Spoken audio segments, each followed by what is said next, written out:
நான்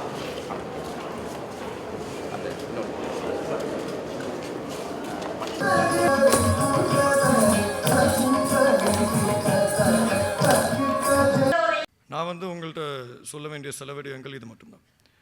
நான் 2020 தேர்தல் கேட்கும்போது நான் ஒரு புதுமையான அரசியல்வாதி, அனுபவம் இல்லைன்னு சொன்னாங்க, சின்ன பையன்னு சொன்னாங்க.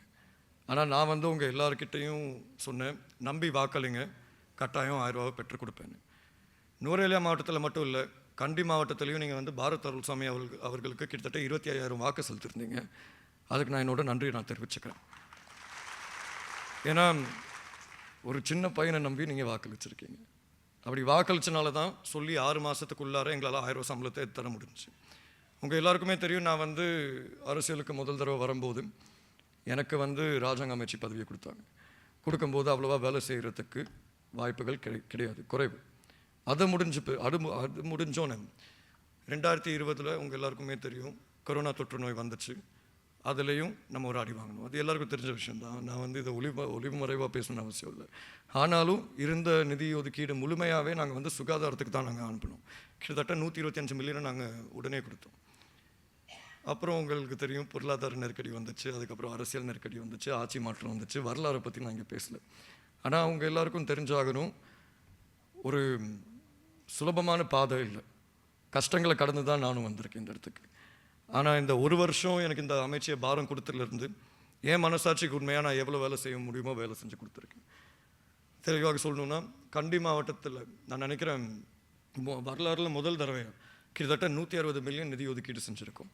இந்த அளவு நிதி ஒதுக்கீடு இது வரைக்கும் கண்டி மாவட்டத்துக்கு கிடைச்சது கிடையாது.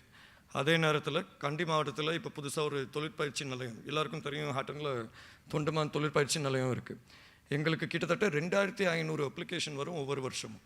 ஆனால் அதில் வெறுமனே ஒரு 600 குழந்தைங்களுக்கு மட்டும்தான் எங்களால் அந்த அப்ளிகேஷன்ஸை பாஸ் பண்ண முடியும். இப்போ பெரும்பான்மையான அப்ளிகேஷன்ஸ் வருது எங்கே இருந்துன்னா கண்டி மாவட்டமும் பதுளை மாவட்டத்தில் இருந்து. அதனால தான் நாங்கள் இந்திய அரசாங்கத்துக்கிட்ட பேசி கண்டி மாவட்டத்திலையும் பதுளை மாவட்டத்திலையும் புதுமையாக ஒரு தொண்டுமான் தொழிற்பயிற்சி நிலையத்தை உருவாக்குறதுக்காண்டி வேலை திட்டத்தை கொண்டு வரோம். இதை நாங்கள் கொண்டு வர காரணம் மக்கள் உங்களுக்கும் தெரிஞ்சாகணும், உங்களோட அடையாளம் வெறுமனே இந்த தோட்ட தொழிலாளி மட்டும் கிடையாது. இன்றைக்கி நம்ம சமூகத்தில் கிட்டத்தட்ட 10 லட்சம் மக்கள் வாழ்ந்துட்டுருக்காங்க. இந்த 10 லட்சம் மக்களோட அடையாளமுமே ஒரு தொழிலில் தான் இருக்குது. ஆனால் அந்த தோட்ட தொழிலில் ஈடுபடுறது எத்தனை பேர்னு பார்த்தீங்கன்னா 1,15,000. ஸோ அப்படி இருக்கும்போது நம்மளுக்கு என்ன பிரச்சனைன்னு தேடி பார்த்தாங்க. என்ன பிரச்சனைன்னு தேடி பார்க்கும்போது நம்ம எல்லாருக்குமே ஒரு புரிந்துணர்வு வருது. நம்மளுக்கு ஒரு அடையாள பிரச்சனை இன்றைக்கி இல்லை, அன்னையிலேருந்து இருக்குது. அடையாள பிரச்சனை மட்டும் இல்லாமல் நம்மளுக்கு இருக்கிற ஒரு பெரிய பிரச்சனை, நம்மளோட சுயமரியாதையை நம்ம கட்டி காக்கணும். இன்றைக்கி நிறைய பேர் அரசியல் செய்கிறதுக்காண்டி, நான் வெளிப்படையாக அதை சொல்கிறேன், நிறைய பேர் அரசியல் செய்கிறதுக்காண்டி நம்ம மக்களை ஏலம் விட்டுட்ருக்காங்க. அதான் உண்மை. உங்கள் எல்லாருக்குமே தெரியும்னு நினைக்கிறேன், தேர்தல் அப்போ முன்னாள் ஜனாதிபதி கோட்டாபய ராஜபக்ஷ அவர்கள் இருக்கும்போது அவர் சொல்லியிருந்தார், நான் 1000 ரூபா சம்பளம் கொடுக்குறேன். அப்போ இருந்த எதிர்க்கட்சி தலைவர், இப்போவும் அவர் தான் எதிர்க்கட்சி தலைவர், அவர் மேடை ஏறி சொல்லியிருந்தார், அவர் 1000 ரூபா கொடுத்தா நான் 2500 ரூபா கொடுக்குறேன். இப்போ நாங்கள் ஆட்சிக்கு வந்த பிற்பாடு 1000 ரூபா சம்பளத்தை வாங்கி கொடுத்தோம். அதுக்கப்புறம் எதிர்கட்சியில் அமர்ந்திருக்கும் தலைவர் மலையக மக்கள் இருக்காங்கன்னு மறந்துட்டார். அதான் உண்மை, அது எல்லாருக்குமே தெரிஞ்ச விஷயம்தான். எல்லாருக்கும் தெரியும், கௌரவ வடிவேல் சுரேஷ் அவர்கள்ட்டையும் நீங்கள் கேட்டு பார்க்கலாம், பசறைக்கு வரேன்னு சொல்லிட்டு வராமல் இருந்துட்டு, ஏன்னா தனிப்பட்ட பிரச்சனைகள். ஆனால் கடைசியில் அதுக்கு யார் பலிகாடு? மக்கள் தான். இந்நேரம் உங்கள் எல்லாரையும் நான் இங்கே கூப்பிட்டு ஜனாதிபதி கடைசி நிமிஷத்தில் நான் வரலன்னு சொல்லியிருந்தா, அப்புறம் இந்த குழந்தைகள் வரல, நான் தான் இங்கே நடனம் ஆடிட்டு போயிருக்கணும். அதான் நடந்திருக்கும். ஆனால் இதில் நிலைமை என்னன்னு நான் சொல்கிறேன். நம்ம அது யார் ஜனாதிபதியாக இருந்தாலும் சரி, யார் எந்த அரசியல் பொறுப்பில் இருந்தாலும் சரி, நம்ம மக்களை வெறுமனே ஒரு 1000, 1500, 2000, 3000 அதுக்குள்ளார கட்டுப்படுத்துறது ஒரு பெரிய குத்தம். அதை தான் நான் சொல்ல வரேன். ஏன்னா எனக்கு ஜனாதிபதி அவர்களை பொறுத்த வரைக்கும் அவர் இது வரைக்கும் கொண்டு வந்திருக்க திட்டங்கள், ஏன்னா எனக்கு ஒரு விஷயம் என்ன பாதிச்சிச்சு என்னன்னா, இவர் 1700 ரூபான்னு ஒரு தடவை தான் சொன்னார். ஆனால் 1700 ரூபாவை தவிர பல்வேறு வேலை திட்டங்களும் கொண்டு வந்திருக்காது மலையகத்துக்குள்ளார. ஆனால் அதெல்லாம் நம்ம கண் பார்வைக்கு தெரிய மாட்டேங்குது. ஏன்னா இன்றைக்கி கல்விக்காண்டி கிட்டத்தட்ட 1200 மில்லியன் நாங்கள் செலவழிச்சிருக்கோம். அது மட்டும் இல்லாமல் நுவரெலியா மாவட்டத்தில் மட்டும் இல்லை, மாத்தளை, கண்டி, குருநாகல, காலி எல்லா இடத்துலையும் நாங்கள் செலவழிச்சிருக்கோம்.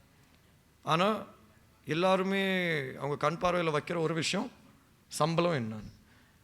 அதனால தான் சொல்கிறேன், எனக்கு இளைஞர்கள் நிறைய பேர் இங்கே இருக்கீங்க, பெண்கள் நிறைய பேர் இங்கே இருக்கீங்க. எனக்கு புரியுது இந்த சம்பள பிரச்சனைனால பல்வேறு குடும்பங்கள் வந்து கஷ்டப்பட்டுட்டு இருக்காங்கன்னு. ஆனால் அரசாங்கம் மூலியமாக நாங்கள் செய்ய வேண்டியது அனைத்தையும் செஞ்சுட்டு தான் இருக்கோம். என்னை பொறுத்த வரைக்கும் எனக்கு அரசியல் செய்ய தெரியாது. உங்கள் மூஞ்சு முன்னால் போய் சொல்லிட்டு உங்கள் முதுகு பின்னால் போய் இன்னொருத்தனோட கை கொடுக்க எனக்கு தெரியாது. நான் ஒரு விஷயம் சொன்னால் கட்டாயம் செய்வேன். இந்த 1000 ரூபா சம்பள பிரச்சனையை பொறுத்த வரைக்கும் நாங்கள் சொன்னது செஞ்சோம். 1700 ரூபா சம்பள பிரச்சனையை பொறுத்த வரைக்கும் ஒரு சட்ட சிக்கல் வந்துச்சு, அதை நாங்கள் ஏற்றுக்கிறோம். ஆனால் அந்த சட்ட சிக்கல் வந்து அரசாங்கத்தினால வரல. அந்த சட்ட சிக்கல் வந்த காரணம் வந்து பெருந்தோட்ட நிறுவனங்கள்னால. இன்றைக்கி அதே பெருந்தோட்ட நிறுவனங்கள் முடியாதுன்னு சொன்னவங்க அனைவருமே இன்றைக்கி சம்பள உயர்வுக்கு ஒத்துக்கிட்டாங்க. இப்போ வர திங்கக்கிழமை வந்து பேச்சுவார்த்தை நடத்தணும் தொழில் அமைச்சில். பாவம் தொழில் அமைச்சர் அங்கே இருக்க மாட்டார், ஆனால் ஜனாதிபதி அவர்களோட சார்பாக அவர் கட்டாயம் அங்கே இருப்பார்னு நான் எதிர்பார்க்குறேன். ஆனால் கட்டாயம் 1700 ரூபா சம்பளத்தை பெற்றுக் கொடுப்போன்னு எனக்கு முழுமையான நம்பிக்கை இருக்குது. 2020 எந்த நம்பிக்கை வச்சு அந்த 1000 ரூபாவை எடுத்து தந்தேனோ அதே நம்பிக்கை வச்சு தான் நான் 2024 1700 ரூபா உங்களுக்கு பெற்றுக் கொடுப்பேன்னு நான் சொல்கிறேன். ஆனால் அதே நேரத்தில் மக்கள் ஒரே ஒரு விஷயம் மனசில் வச்சுக்கோங்க, நம்மளோட இலக்கு, மறுபடியும் சொல்கிறேன், வெறும் சம்பளத்தை நோக்கி இருக்கக்கூடாது. இன்றைக்கி மலையகத்தை பொறுத்த வரைக்கும் வெறுமனே 30% குழந்தைங்களுக்கு தான் தரமான கல்வி கிடைக்கிது. 40% மக்களுக்கு மட்டும்தான் சுத்தமான தரமான சுகாதாரம் கிடைக்கிது. அப்படி இருக்கும்போது நம்மளோட பிரச்சனை சம்பளத்தை தாண்டி இருக்குது. இன்றைக்கி ஒரு குழந்தை ஸ்கூலுக்கு போகணுன்னா முதல்ல அந்த குழந்தைக்கு வந்து தேவையான பொருட்களை வாங்கி கொடுக்குறதுக்கு கையில் காசு இருக்கணும் பார்க்கணும். சரி, அதை விட்டுட்டு அங்கே அந்த குழந்தை அதே வீட்டிலேருந்து ஸ்கூலுக்கு போச்சுன்னா 2 வகுப்பு ஒரு அறையில் வச்சு நடத்துகிறாங்க. அப்புறம் எப்படி குழந்தைக்கு கல்வி கிடைக்கும்? அப்படி இருக்கும்போது நம்மளுக்கு எது முக்கியம்னு நீங்களாம் தீர்மானிச்சாகணும். நீங்களாம் சம்பளம் தான் முக்கியம்னு காமிச்சா அரசியல் மேடையில் ஏறுற எல்லாருமே சம்பள பிரச்சனையை பற்றி மட்டும்தான் பேசுவாங்களே தவிர வேறு எதை பற்றியும் பேச மாட்டாங்க. நம்மளுக்கு சம்பளத்தை தாண்டி ஒரு வாழ்க்கை இருக்குன்னு காமிச்சாகணும். இந்த நாள் கூலி முறைமை ஒரு தோல்வி அடைஞ்ச முறைமை. இந்த நாள் சம்பளம் நீங்கள் ஒன்று 200 வருஷத்துக்கு முன்னால் வாழலே, நம்ம எல்லோரும் 2024 வாழ்ந்துட்டுருக்கோம், எல்லாருமே சமமாக வாழ்ந்துட்டுருக்காங்க. ஆனால் உங்களுக்கு மட்டும் கடைசியில் என்னன்னா நாள் கூலி முறைமை. நீங்கள் இன்னும் நாள் கூலியாக இருக்கீங்க. என்னை பொறுத்த வரைக்கும் இந்த நாட்டுக்கு அதிகமான அளவு காசு கொண்டு வந்தது ஒரு காலத்தில் நீங்கள் தான். அதுக்கப்புறம் சுற்றுலா அதெல்லாம் வளர்ந்தனால உங்கள் எல்லாரையும் மறந்துட்டாங்க.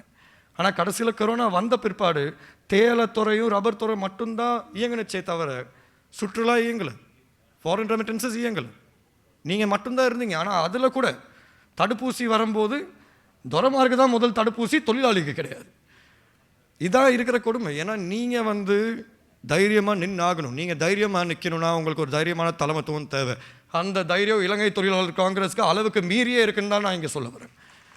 அப்படி இருக்க இறுதியாக நான் உங்கள் எல்லாருக்கிட்டையும் கடைசி ஒரு விஷயம் சொல்ல விரும்புகிறேன். இந்த சம்பள பிரச்சனையை தவிர நீங்கள் வந்து கொஞ்சம் சிந்திச்சு பாருங்கள். இந்த நாட்டு வந்து 2 வருஷத்துக்கு முன்னால் இருந்த சூழ்நிலை எப்படி இருந்துச்சு, இன்றைக்கி எப்படி இருக்குன்னு. அதுக்காண்டி நான் அதை காமிச்சோன்னு உங்கள்கிட்ட வாக்கு சேகரிக்க வரல, அது என்னோட பழக்கமும் கிடையாது. ஆனால் நீங்கள் எல்லோரும் சுயமாக சிந்திச்சு வாக்களிங்க. ஏன்னா இது உங்களோட ஜனநாயக உரிமை. மற்ற சமூகத்தை பொறுத்த வரைக்கும் அவங்களுக்கு நீங்கள் பட்ட கஷ்டம் தெரியாது. நம்ம கஷ்டப்பட்டு தான் இந்த பிரஜா உரிமையை எடுத்திருக்கோம். இன்றைக்கி இருக்க இளைஞர்களுக்கும் தெரியாது, ஆனால் நிறையா பேர் கஷ்டப்பட்டு தான் இந்த இடத்துக்கு பிரஜா உரிமையோடு வந்து சேர்ந்துருக்கும். அப்படி இருக்கும்போது உங்கள் வாக்கோட பலம் என்னன்னு நீங்கள் தெரிஞ்சுக்கோங்க. நான் வந்து எந்த இடத்துலையும், நான் தேர்தல் 2020 இருக்கட்டும், இன்றைக்கி வரைக்கும் இருக்கட்டும், நான் எந்த இடத்துலையும் எனக்காண்டி வாக்களிங்க, இவருக்காண்டி வாக்களிங்க, அவருக்காண்டி வாக்களிங்கன்னு நான் சொன்னதே கிடையாது. ஏன்னா அது உங்களோட ஜனநாயக உரிமை. அதை நீங்கள் சரியான முறையில் பாவிப்பீங்கன்னு எனக்கு நம்பிக்கை இருக்குது. ஏன்னா இன்றைக்கி நிறைய பேர் நினைக்கிறாங்களோ உங்களை கைப்பிடிச்சி தான் கூப்பிட்டு போகணுன்னு. நீங்கள் தலைநிமிர்ந்து நடந்து பாருங்கள் எவ்வளோ மாற்றம் வரும்னு. என்னை பொறுத்த வரைக்கும் அடுத்த 5 வருஷம் ஒரு பெரிய மாற்றத்தை மலையக சமூகம் சந்திக்க போகுது. எனக்கு கிடைச்ச ஒரு வருஷத்தில் நீங்கள் இன்னொரு விஷயம் தெளிவாக சிந்திச்சு பாருங்கள். 2015 நிறைய பேர் ஆட்சியில் இருக்காங்க, நான் ஏற்றுக்கிறேன். இன்றைக்கி வந்து சொல்கிறாங்க தானே காணி உரிமை இது அது எல்லாமே. சரி, 2015 2019 வாங்கி கொடுத்துருக்கலாம் தானே. எப்படி ஒரு 2 MP வச்சுருக்க ஒரு சின்ன பையனால் இந்த பேச்சு இருக்க முடியுது, ஆனால் 6 MP வச்சுருந்தவங்களால இதை கொண்டு வர முடியல. எங்களோட ஆதரவு வந்து 18ஆம் தேதி CLFல தீர்மானிக்கப்படும். நீங்கள் எல்லாருமே இன்றைக்கி இங்கே வந்திருக்க காரணம் கௌரவ ஜனாதிபதி அவர்கள் வந்து உங்களுக்கு எல்லாருக்கும் தெளிவுபடுத்துவார் அவரோட நிலப்பாட்டு என்ன. அந்த நிலப்பாட்டை நீங்கள் எல்லாருமே தேசிய சபைக்கு கொண்டாந்து ஆதரவு யார் பக்கம் இருக்குன்னு நம்ம பார்ப்போம். நாட்டு பக்கமாக இல்லாட்டி ஒரு அரசியல் கட்சி பக்கமாக. நன்றி. என்றும் நாங்கள் உங்களோட வணக்கம்.